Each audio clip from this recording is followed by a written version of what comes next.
Shalom, Mishpacha, Shalom. It's your brother Saint Isaiah. Today we're going to be getting into Ecclesiastes chapter 7. Let's get right into it. Let me set this up. Salakia. Just like that, we cash money. All right. So this is yesterday. Now let's look at today. We got 29 verses. And these is mainly just like sayings, right? Wisdom and folly contrasted. Said a good name is better than precious ointment, and the day of death than one's birth, right? A good reputation is better than great riches, right? When we remember the story about the woman who had the alabaster box of ointment, that was a year's worth of wages. So let's just say a year's worth of wages today is like 30,000, 40,000 for the average American, right?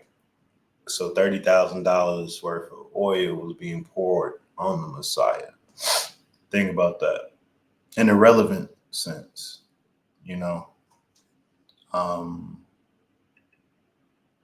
yeah, so that's one thing to consider. A good name, a good reputation. Man, that brother, he a good brother. That's a good sister right there. Is better than precious oil, better than wealth. And the day of one death is better than one's birth, right? Because that's where we all go, right? That's where real friends, like, man, I remember when my one of my my people passed. You was there, bro. You made that 3 hour drive, and when you popped up, we was like, "What you doing here?" It's like we came to mourn, bro. People remember that, versus y'all going out every Friday night and partying, you know, doing the worst. He says, verse 2, it is better to go to the house of mourning than to go to the house of feasting. For that is all, for that is the end of all men, and the living will lay it to his heart. You see, the wise people will lay it to their heart, you know? It's like really like, that's like a moment. Like you really supposed to sit with people and make sure everything is okay. Be with them in their times, hard times, good times. I'm gonna be your friend, right? High tide, low tide. He says, sorrow is better than laughter, for by sadness the countenance of the heart is made better.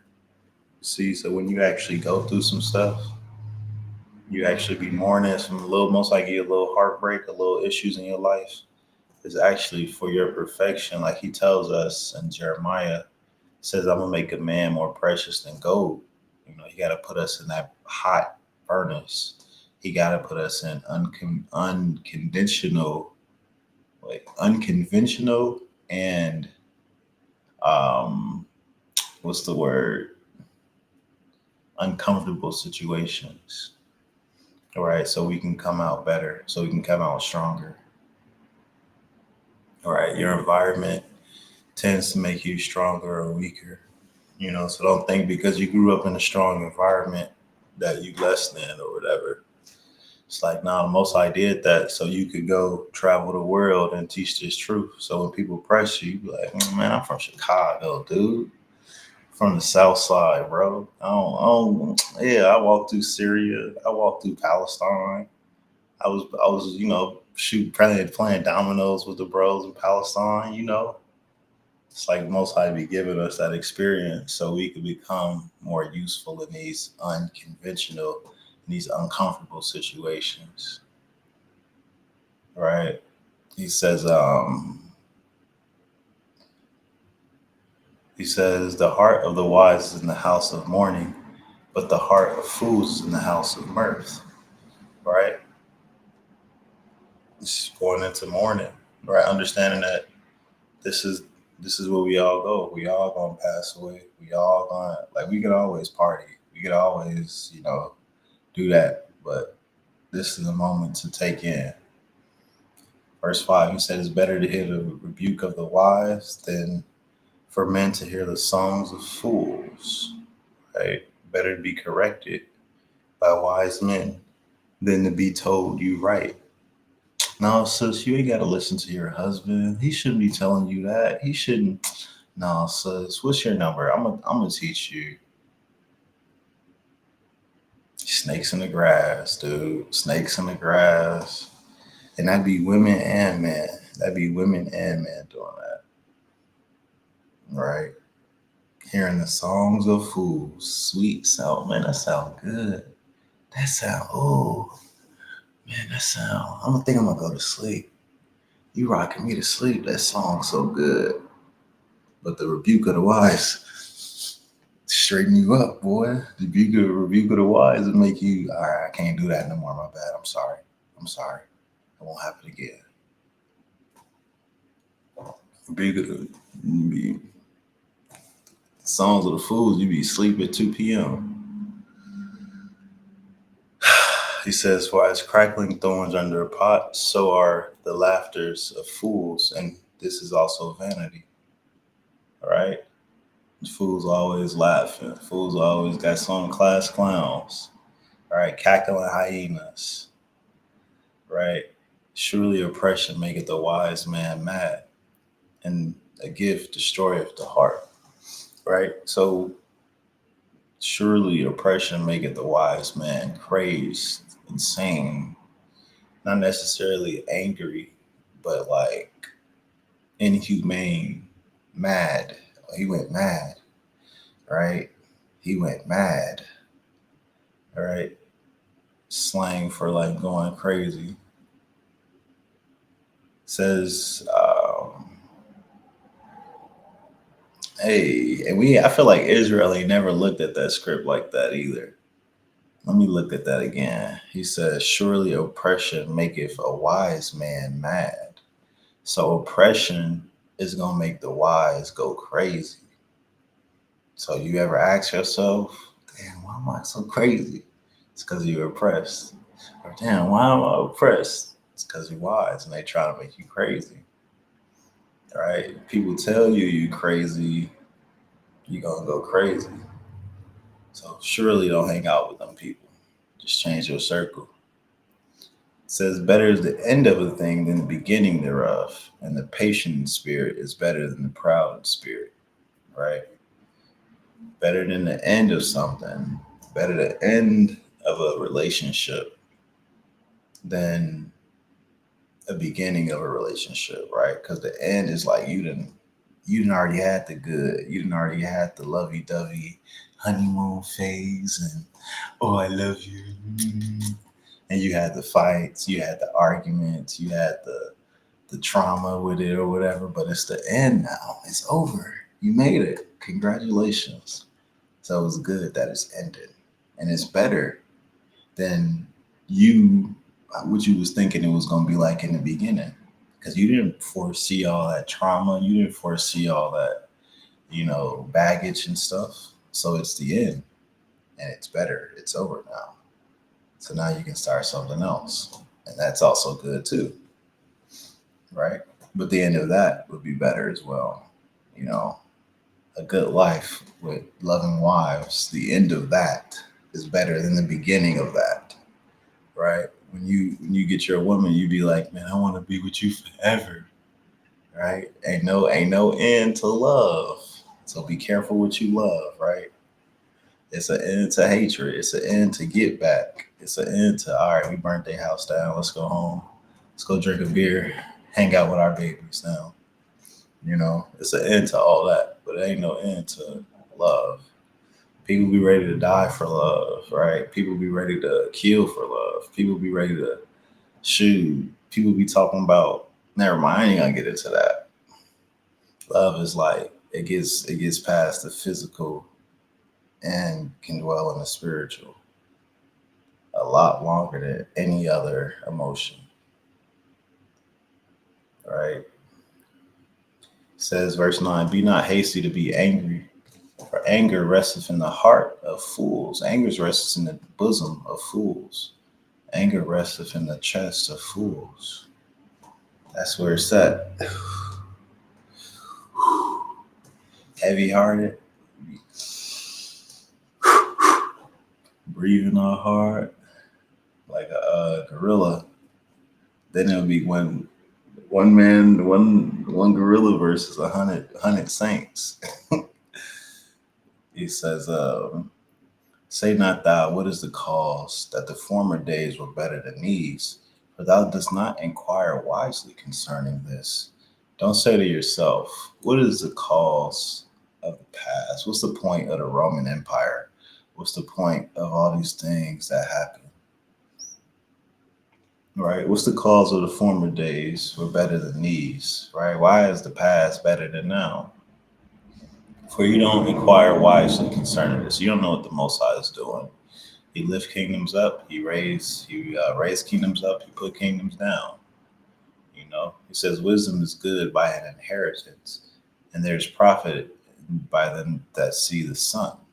For wisdom is a defense, and money is a defense. But the excellency of knowledge is that it Salakia. The excellency of knowledge is that wisdom giveth life to them that have it. Right? So wisdom can save you, money can save you,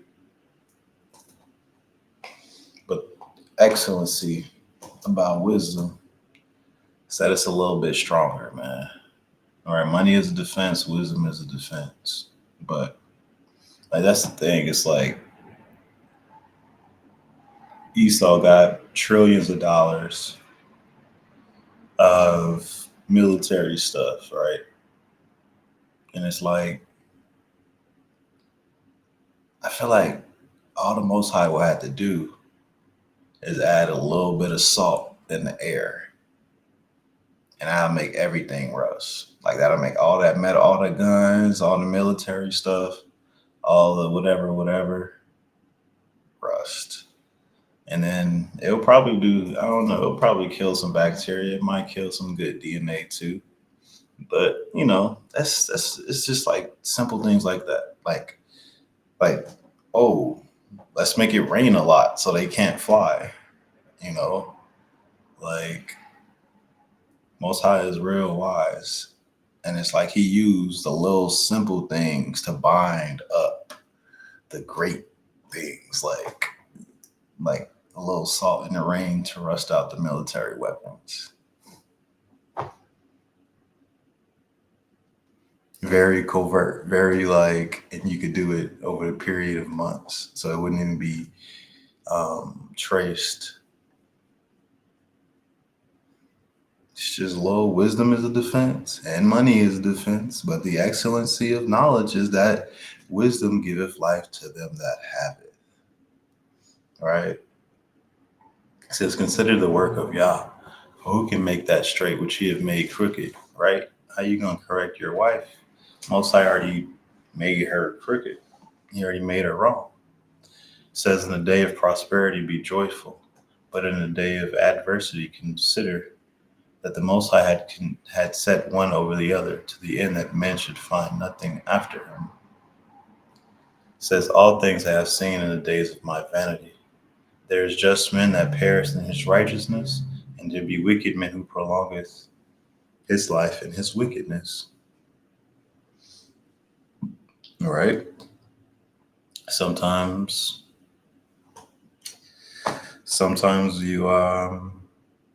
you become a Rothschild and you have 5 heart transplants and you live to be 90 or whatever it is. And sometimes, innocent babies and people are hurt in wars, all right, all around the world. All right. This is what I'm talking about with this book specifically. Like sometimes it is what it is, but at the end, the Most High gonna judge. Right. So we sitting here like, yeah, we seeing these wars going on. We seeing these terrible atrocities. It's like Most High gonna judge, but the reality is, man, keep it 144 with you, family. Is that the things that we see going on today, the wars, is the Most High paying these people back for things that they did in the past. Right. So people that caused great violence in the past, like when we deal with, and I'm speaking unbiased, when we deal with modern day Israel, the state of Israel, right? That land was invaded by Arabs during, you know, like for nearly like 800 years. I'm not entirely sure about that. I actually need to study that a little bit more, but it's like, yeah, these countries sold the Israelites into slavery. And it's like we could see that in Joel 3, but I ain't really gonna go there. I ain't got time today. See, now that I said that, now I gotta make time. I think it's Joel 3. I don't be too good with these chapters, man. He says, yea, and what will you have to do with me, O Tyre and Zidon? These are African tribes, African lineages, and all of the coast of Palestine, right? Will you render me a recompense? Will you pay me back the things that you've taken from me, i.e., the African slave trade and the Arab slave trade? And if you will repay me, recompense me, swiftly and speedy will I recompense upon your own head. Meaning I'm going to pay you back because you have taken my silver and my gold, my silver and my gold, but also the Israelites, and have taken and carried into your temples the good and pleasant things, and the children of Judah and Jerusalem have ye sold unto the Grecians, the Hellenizers, right? The Europeans, the Grecian, to take away your culture, to Hellenize you, to make you wear Nikes, baby. Just do it. Just do it, baby. Come on, baby, just do it. Right? Was Burger King feast like it be like a king or something? Come on, baby. You don't need to be no Israelite. You Burger King. Come on. You Chick-fil-A. You African American hood. Right? They sold you to the Grecians that you might be far removed from their border. You see that? Where's our border? Israel. Parts of Saudi Arabia, parts of Syria, parts of Jordan. Actually, Jordan entirely. Right? No, parts of Jordan. Salakia. We border that with Esau. Right? He says, behold, I will raise them up of the place where you have sold them, and I will return your recompense upon your own head. And I will sell your sons and your daughters unto the children of Judah, and they will sell them to the Sabaeans, to a people far off. Sabaeans is modern day Yemen. So Yemenites, Yemenis, people far off. Proclaim this among the Gentiles, prepare war, wake up the mighty men, let all the men draw near, and war, let them come up. Most High said, I want smoke, little bro. Tell him, come on. He came up like Conquest from Invincible. Like, nah, I want all that. Like, I want you to resist. I want you to fight. Like, that's what I'm here for. Man, side note, bro. I ain't even gonna cap. That's a good. They screwed up the show, but the comic book series is really good. I read this and I was like, this how the Israelites need to be, like on some Viltrumite stuff, like. But maybe that's why I resonated with it. You know, it's a pretty good comic if you like comics or whatever. He says, "Be not thou righteous over much, neither make thyself over wise. Why should thou destroy thyself?" Right? Wisdom cause of sorrow. The more you know, the more you wish you didn't know. It says, "Be not much over wicked, neither be thou foolish. Why should thou die before thy time? It is good that thou shalt take hold of this, yea, and also from this withdraw not thine hand, for he that feareth the Most High shall come forth of them all."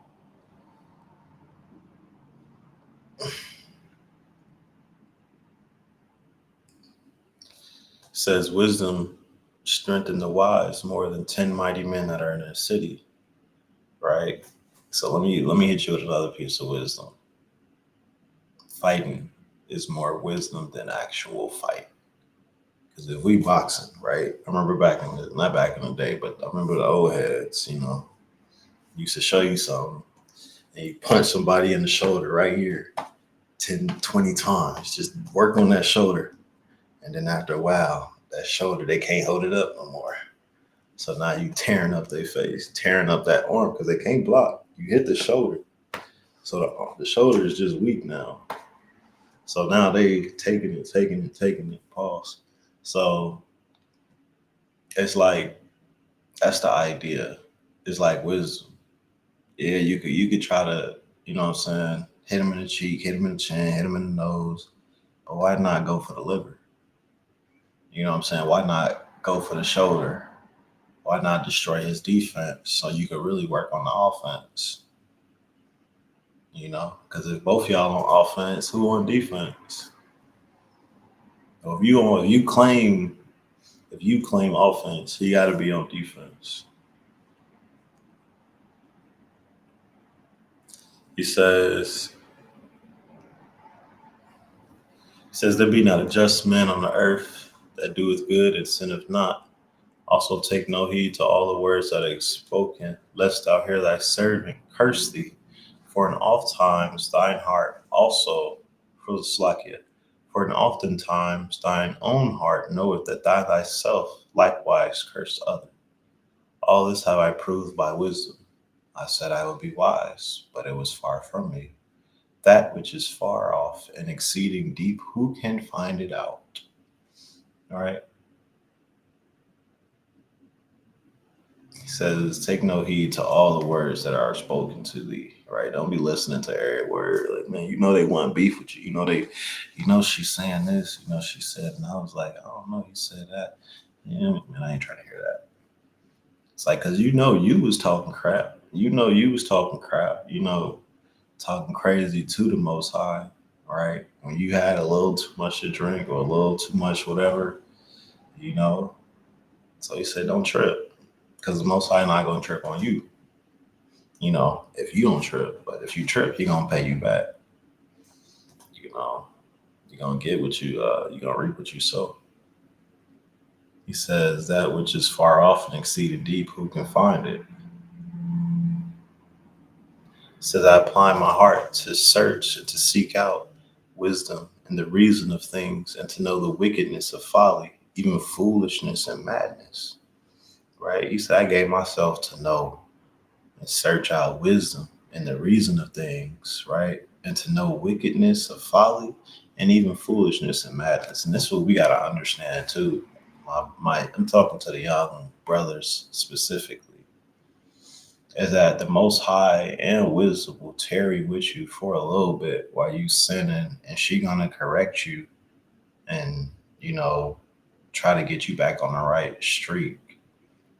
And it's like sometimes you gotta experience madness and folly to understand